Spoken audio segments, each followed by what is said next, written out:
दोस्तों, काशी में एक विद्वान रहते थे। वो सब जगह अपनी विद्वता से लोगों को हराते रहते थे, जिससे वो अपने आप को बड़ा विद्वान समझते थे। उनको किसी ने कहा, बोले कि हम तुमको विद्वान तब मानेंगे कि जब तुम जगन्नाथपुरी जाके माधव दास को हरा करके आओ, और तुम जीते वो हारे ऐसा पत्र लिखवा करके उस पर हस्ताक्षर करवा के आओ, तो हम मानेंगे कि तुम विद्वान हो। दोस्तों, माधव दास जी को हराना सामान्य बात नहीं थी। वे बहुत विद्वान है, लेकिन विद्वता के साथ साथ माधव दास जी में ऐसी भक्ति थी कि वह अपनी विद्वता के गुण को छुपा करके रखते थे। उनके रूप, रंग, चाल ढाल, वस्त्रों को देख करके कोई यह नहीं कह सकता था कि वे विद्वान हैं। अब वह काशी के विद्वान पहुंचा जगन्नाथपुरी। गांव में पूछते पूछते पहुंच गए माधव दास जी के पास। माधव दास जी ने जैसे ही देखा काशी से ब्राह्मण विद्वान आए हैं, तो उनका स्वागत सत्कार किया और बोले, आपका आगमन कैसे हुआ प्रभु? ब्राह्मण बोला, हम तुमसे शास्त्रार्थ करने आए हैं, और शास्त्रार्थ में तुम जब हमसे हार जाओगे। दोस्तों, वह पहले ही मान चुके हैं कि माधव दास उनसे हारे। बोले, शास्त्रार्थ में तुम जब हमसे हार जाओगे तो तुम एक पत्र पर ये लिखोगे कि हम तुम्हारे पास आए, और आज के बाद हम जब भी जगन्नाथपुरी आएंगे तुम हमारे शिष्य बनकर के हमारी सेवा करोगे, भोजन कराओगे, हमें सोने की व्यवस्था कराओगे, और नीचे अपना हस्ताक्षर कर देना।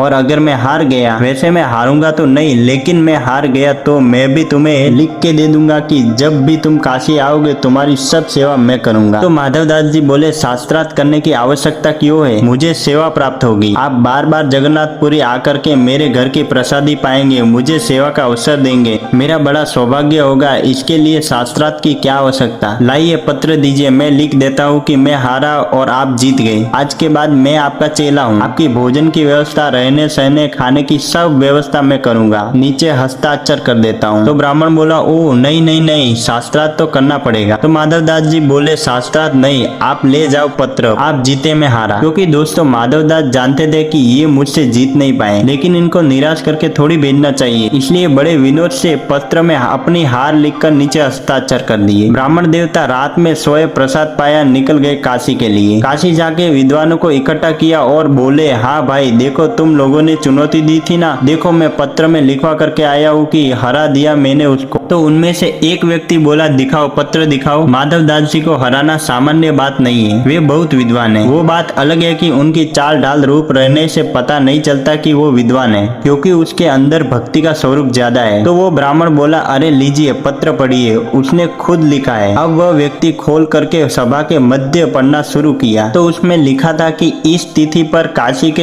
इस नाम के ब्राह्मण मेरे पास जगन्नाथपुरी आए थे। हम दोनों के बीच शास्त्रार्थ हुआ, और शास्त्रार्थ में काशी से आए ब्राह्मण की भयंकर हार हुई। माधव दास जी जीत गए। पत्र में उल्टा लिखा था। तो वह ब्राह्मण बोला, ये क्या पढ़ रहे हो? ये नहीं लिखा उसने लिखा है कि वो हारा मैं जीता। तो व्यक्ति बोला, देखो तुम खुद पढ़ो क्या लिखा है। उसने पढ़ा, माधव दास जी जीते और उनकी घनघोर हार हुई। बोले, उसने तो मेरे सामने लिखा था, मैंने एक एक शब्द अपनी आंखों से देखा था। उसने लिखा था कि वो हारा मैं जीता हूँ। तो वह व्यक्ति बोला, लिखा था मतलब तुम दोनों के बीच शास्त्रार्थ नहीं हुआ था क्या? तो ब्राह्मण बोला, नहीं नहीं, देखिए मैं बताना चाहता हूँ कि मैंने कहा तो था कि शास्त्रार्थ करो, पर उन्हीं ने मना कर दिया था कि बिना शास्त्रार्थ से मैं हार स्वीकार करता हूँ। सब ब्राह्मणों में हंसी हो गई। बोले कि भैया तुम हार के आए हो, स्पष्ट लिखा है। ब्राह्मण दोबारा दौड़े जगन्नाथपुरी के लिए। माधव दास के पास पहुँचे। ए माधव दास, तुझे देख लूंगा मैं, क्या लिखा था इस पत्र में? तो माधव दास जी ने पत्र लेके देखा तो बोले,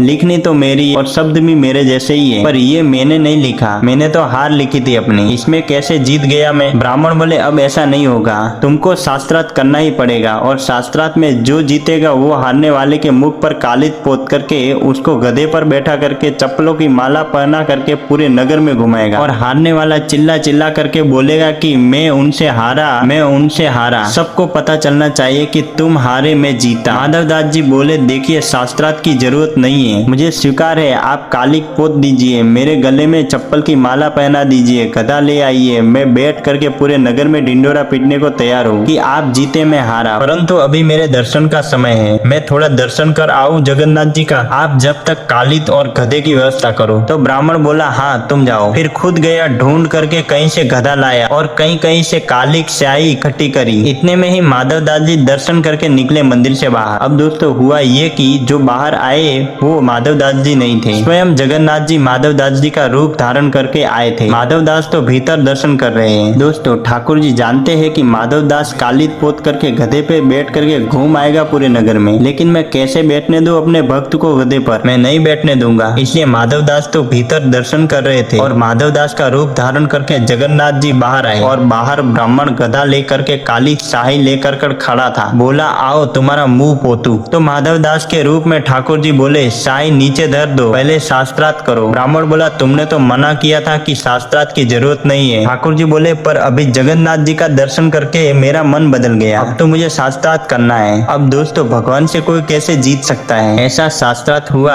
ऐसे ऐसे प्रश्न रखे ठाकुर जी ने कि उसका उत्तर नहीं दे पाया। हार गया वो काशी का ब्राह्मण और पूरी भीड़ एकजुट हो गई। सबके सामने उस ब्राह्मण की हार हुई। हार होने के बाद ठाकुर जी बोले, इधर आओ, शर्त के अनुसार आपके मुख पर शाही पोते। ठाकुर जी ने शाही पोती और बैठा दिया गधे पे और बोले, अब पूरे जगन्नाथपुरी में हल्ला करके आओ कि माधव दास जी जीता और मैं उनसे हारा। बेचारा वो ब्राह्मण बैठ गया गधे पे और पूरे जगन्नाथपुरी में हल्ला कर रहे हैं, रोते रोते, माधव दास जी जीत गया, मैं उनसे हार गया, माधव दास जी जीत गया, मैं उनसे हार गया। और इतने में ही असली माधव दास जी निकल करके आए मंदिर से। उन्होंने छोटे छोटे बच्चों से पूछा, अच्छा एक ब्राह्मण यहाँ खड़े थे गधा लेकर के, शाही लेकर के, वे कहाँ हैं? बच्चे बोले, वे तो कालिद मुंह पे पोत करके गधा पे बैठ के डोल रहे हैं पूरे नगर में। इतना सुनते ही माधव दास जी दौड़े दौड़े गए ब्राह्मण देवता के पास और बोले, आप ये क्या कर रहे हैं? आप क्यों चढ़ गए गधे पे? आपने क्यों अपने मुंह पे शाही पोत ली? आप नीचे उतरे, ये अधिकार आपका नहीं है,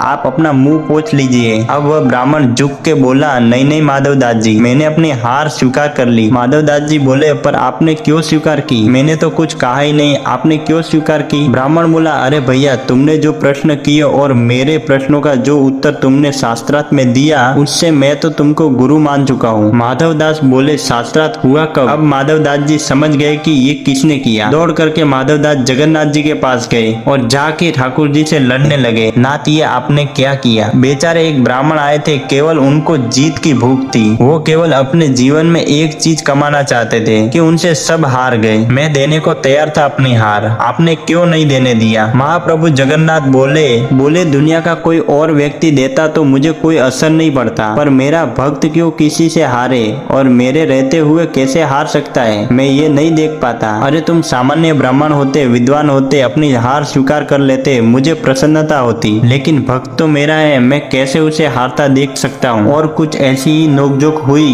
दोस्तों, ऐसी भाव विभोर कहानी सुनने के लिए हमारे चैनल को सब्सक्राइब जरूर करें।